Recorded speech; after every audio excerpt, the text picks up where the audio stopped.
இன்னைக்கு மகாநதி சீரியல்ல காவேரி கிளாஸ்ல உட்காந்துட்டு அட்டெண்டன்ஸ் எடுத்துட்டு இருப்பா. அப்படியே ஒவ்வொரு ஸ்டூடெண்ட் நேமா சொல்லிட்டே வரும்போது, கடைசியா காவேரியோட பேர கூப்பிடுவா. அப்ப குழந்தை எந்திரிச்சுட்டு குட் மார்னிங் மிஸ் அப்படின்னு சொல்லிட்டு உட்காந்துருவா. அப்ப அவள பார்த்த உடனே அவ ஹேப்பியா சிரிச்சுட்டு இருப்பா. ஆனா குழந்தை அத வந்து கண்டுக்க மாட்டா. அதுக்கப்புறம் கிளாஸ்ல ஒவ்வொன்னா அப்படியே நடத்திட்டே இருப்பா. அப்போ போர்டில் வந்து ஒன்று ஒன்றா அப்படியே எழுதி போட்டுகிட்டே இருப்பா காவேரி. அதை குழந்தைங்க வந்து காப்பி பண்ணிகிட்ருப்பாங்க. அது எழுதுனதை வந்து ஒன் பை ஒன்னாக குழந்தைங்க எல்லாம் வந்து அவட்ட காட்டுவாங்க. அப்போ காட்டும்போது காவேரியோட அந்த குழந்தையும் வந்து காட்டுவா அம்மு. அதை பார்த்துட்டு அவள் வெரி குட் அப்படின்னு சொல்லிட்டு அம்முக்கிட்ட சொல்லுவா. ஆனால் குழந்தை வந்து அதை கண்டுக்காமல் அவள் பாட்டுக்கு போயிடுவா. அப்போ இவ கொஞ்சம் அப்படியே சேடாக இருப்பா காவேரி. அதுக்கப்புறம் லஞ்ச் டைம் வரும். எல்லோரும் உட்காந்து சாப்பிட உட்காந்துருப்பாங்க. அப்போ குழந்தைக்கு வந்து அந்த டிஃபன் பாக்ஸ் திறக்க முடியாது. உடனே பக்கத்தில் உள்ள ஸ்டூடெண்ட்ட அவள் வந்து எனக்கு கொஞ்சம் திறந்து கொடு அப்படின்னு சொல்லிட்டு அம்மு சொல்லிகிட்டு இருப்பா. அதை காவேரி எப்படி பார்த்துக்கிட்டே இருப்பா. அந்த சமயத்தில் அந்த குழந்தைக்கும் வந்து அதை திறக்க முடியாது. உடனே உன் டிஃபன் பாக்ஸ் ரொம்ப டைட்டாக இருக்குது, என்னால் திறக்க முடியலை அப்படின்னு சொல்லிட்டு குழந்தைகிட்ட கொடுத்துருவா. அப்போது காவேரி வந்து அம்மு இங்கே வா அப்படின்னு சொல்லிட்டு கூப்பிடுவா. உடனே அந்த டிஃபன் பாக்ஸ் எடுத்துகிட்டு வான்னு சொன்ன உடனே குழந்தை கொண்டு போய் அதை எடுத்துகிட்டு போவா. அப்போ காவேரி அதை திறந்து கொடுப்பா. திறந்த உடனே அந்த குழந்தை எடுத்துகிட்டு போவா. அப்போ அம்மா ஒரு நிமிஷம் இரு அப்படின்னு சொல்லி சொன்ன உடனே குழந்தை நிற்பா. உனக்கு என்ன ஆச்சு? நீ ஏன் என்கிட்ட காலையிலேருந்து பார்த்துக்கிட்டு இருக்கேன், நீ பேசவே மாட்டேங்கிற, அமைதியாகவே உட்காந்துக்கிட்டு இருக்க அப்படின்னு சொல்லிட்டு இருக்கும்போது, ஒன்றும் இல்லை மிஸ் அப்படின்னு சொல்லி அவள் சொல்லுவாள். அதுக்கப்புறம் வந்து நீ எனக்கு எப்பவும் போல் இல்லையாமோ, ஏன் அப்படி இருக்கிற அப்படின்னோடனே, எங்கள் அப்பா தான் உங்ககிட்ட வந்து பேசக்கூடாது அப்படின்னு சொல்லி சொன்னாங்க அப்படின்னோடனே, எதுக்கு என்கிட்ட பேசக்கூடாது அப்படின்னாங்க அப்படின்னும்போது, இல்லை தேவையில்லாமல் உங்கள் மிஸ்டர் நீ எதுவும் பேசாத, உங்கள் மிஸ்ஸுக்கு நீயும் மற்ற ஸ்டூடெண்ட் மாதிரி தான், அவங்க உனக்கு ஒரு மிஸ் மட்டும்தான் அப்படின்னு சொல்லி எங்கள் அப்பா என்கிட்ட சொன்னாங்க, அதனால தான் மிஸ் நான் பேசலை அப்படின்னு சொல்லி குழந்தை சொல்லும்போது, அதுக்கு அவள் சொல்லுவா, நீலாம் அதெல்லாம் வந்து கண்டுக்காத, உங்கள் அப்பா அப்படி தான் சொல்லுவார், நீ எப்பவும் போலயே என்கிட்ட நீ பேசிக்கிட்டு அப்படின்னு சொல்லும்போது குழந்தை வந்து அந்த டிஃபன் பாக்ஸ் எடுத்துகிட்டு போவா. அவள் அப்போ வந்து காவேரி சொல்லுவா, அம்மா நீ என் கூடயே உட்காந்து இங்கே சாப்பிடு அப்படின்னு சொல்லும்போது, இல்லை மிஸ் நான் அங்கேயே போய் உட்காந்து சாப்பிட்டுக்கிறேன்னு சொல்லிட்டு குழந்தை எடுத்துகிட்டு போயிடுவா. அப்போ காவேரி அப்படியே சோகமாக அப்படியே இருப்பா. அந்த சமயத்தில் ஈவினிங் வந்து குழந்தைக்காக வந்து விஜய் வெயிட் பண்ணிகிட்ருப்பான். குழந்தை அங்கேருந்து வருவா. அதை பார்த்த உடனே விஜய் கேட்பான், "என்ன ஜாலியாக இருந்துச்சா இன்னைக்கு?" அப்படின்னோடனே, ஜாலியாக இருந்ததுப்பா" அப்படின்னு சொல்லிட்டு பேக்கையும் லஞ்ச் பேக்கையும் கொடுத்துட்டு அவங்ககிட்ட குழந்தை முன்னாடி வந்து ஏறிடுவா. அந்த சமயத்தில் காவேரி எங்கேருந்து வருவா. இவன் காரை எடுக்க போகும்போது, "ஒரு நிமிஷம்" அப்படின்னு சொல்லிட்டு காவேரி கூப்பிடுவா. அப்போ கூப்பிட்ட உடனே என்ன அப்படின்னு சொல்லிட்டு இவன் கேட்பான். அப்போ காவேரிட்ட வந்து சொல்லுவா, "நீங்கள் ஏன் இப்படி நடந்துக்கிறீங்க? நீங்கள் செய்கிறது சரியாக இருக்கா?" அப்படின்னு சொல்லி சொல்லும்போது, "அதுக்கு நான் என்ன பண்ணினேன்?" அப்படின்னு சொல்லிட்டு விஜய் கேட்பான். "குழந்தைய வந்து என்கிட்ட பேசவே கூடாதுன்னு சொல்லியிருக்கீங்க" அப்படின்னு சொல்லும்போது, "நான் பேசலாம் கூடாதுலாம் சொல்லலை, தேவையில்லாமல் அவங்கக்கிட்ட பேசாத அப்படின்னு தான் நான் சொல்லியிருக்கேன், மற்ற ஸ்டூடெண்ட்டை மாதிரி நீ இருந்தால் போதும்னு சொல்லி சொன்னேன்" அப்படிங்கும்போது, "நீங்கள் எதுக்குங்க அம்முக்கிட்ட அப்படி பேசுகிறீங்க?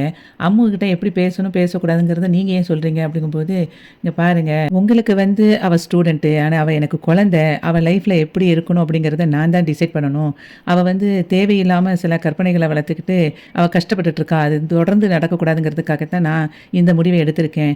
நீங்களும் அவகிட்ட லிமிட்டாகவே பழகிக்கோங்க" அப்படின்னு சொல்லிட்டு அவன் பாட்டுக்கு கிளம்பி போயிடுவான்.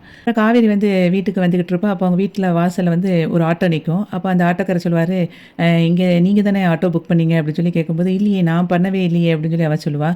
அப்போ நான் இருங்க ஒரு விஷயம் கேட்டுட்டு வரேன்னு சொல்லிட்டு உள்ளே போகும்போது, யமுனாவும் நிவினும் வந்து ஊருக்கு கிளம்ப ரெடியாக இருப்பாங்க.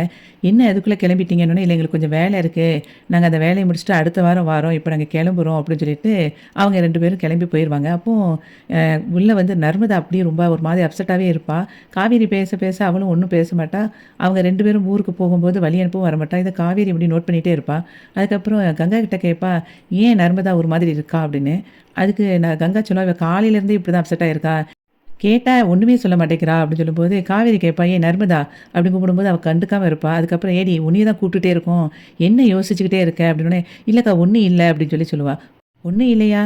நீ ஒன்றும் இல்லாத மாதிரி தெரியலையே, நானும் வந்ததுலேருந்து ஸ்கூல் விட்டு வந்ததுலேருந்து பார்த்துக்கிட்டே இருக்கிறேன், நீ அமைதியாகவே இருக்கிற, எதையோ யோசிச்சுக்கிட்டே இருக்கிற, அதே மாதிரி அங்கே யமுனா வந்து ஊருக்கு போய்கிட்டு இருக்கா, அவளை வழி அனுப்ப கூட நீ வரல, என்னடி உனக்கு பிரச்சனை?" அப்படின்னு. "இல்லைக்கா ஸ்கூலில் ஒரு ஃப்ரெண்டோட கொஞ்சம் ஃபைட்டு, அதனால தான் அந்த பிரச்சனை, வேறு ஒன்றும் கிடையாது, வேறு ஒன்றும் பிரச்சனை இல்லையா, எதுனாலும் என்கிட்ட சொல்லு" அப்படின்பா. "இல்லைக்கா அப்போலாம் ஒன்றும் பிரச்சனை இல்லை" அப்படின்னு சொல்லிட்டு நர்மதா மழுப்பிடுவா. அதுக்கப்புறம் விஜய் வீட்டில் விஜயும் தாத்தா அதுக்கப்புறம் அந்த குழந்தை சாப்பிட உட்காந்துருப்பாங்க. அப்போ சாப்பிட்டுட்டு இவங்க 2 பேரும் இருக்கும்போது குழந்தை சாப்பிடாமே இருப்பான்.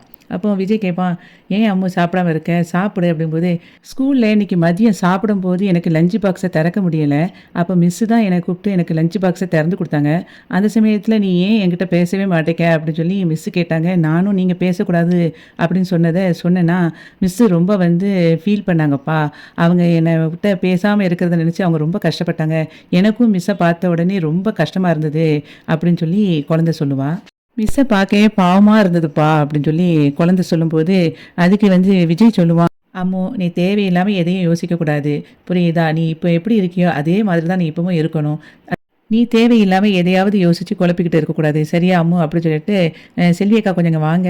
வந்துட்டு பாப்பாவுக்கு கொஞ்சம் சாப்பாடு நீங்க எடுத்து ஊட்டுங்க அப்படின்னு சொல்லிட்டு, அவள கூட்டிட்டு போங்க அப்படின்னு சொல்லி சொல்லுவான் விஜய். உடனே அந்த செல்வியும் வந்து குழந்தைய தூக்கிட்டு போயிருவா.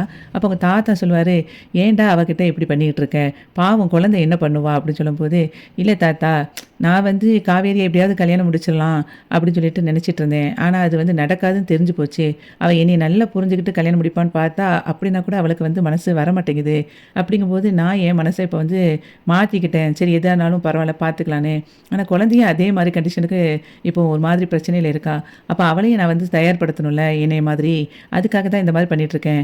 இதில வந்து நான் எடுத்த முடிவு கரெக்ட் தான் அப்படின்னு சொல்லிட்டு விஜய் வந்து போயிருவான்.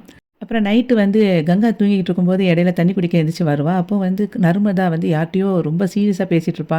அப்போ கேட்கும்போது நர்மதா வந்து ஃபோன்ல சொல்லிட்டு இருப்பா, "ஏன் என்னை இப்படி டார்ச்சர் பண்ணிக்கிட்டு இருக்க? தயவு செய்து என்னைய விட்டுடு. என்னைய வந்து தொந்தரவு பண்ணாத." அப்படிங்கிற மாரி சொல்லிட்டு இருப்பா. அத அப்படியே கேட்டுட்டு இருக்கிற மாதிரி இன்னைக்கு மகாநதி சீரியல் வந்து முடிஞ்சது.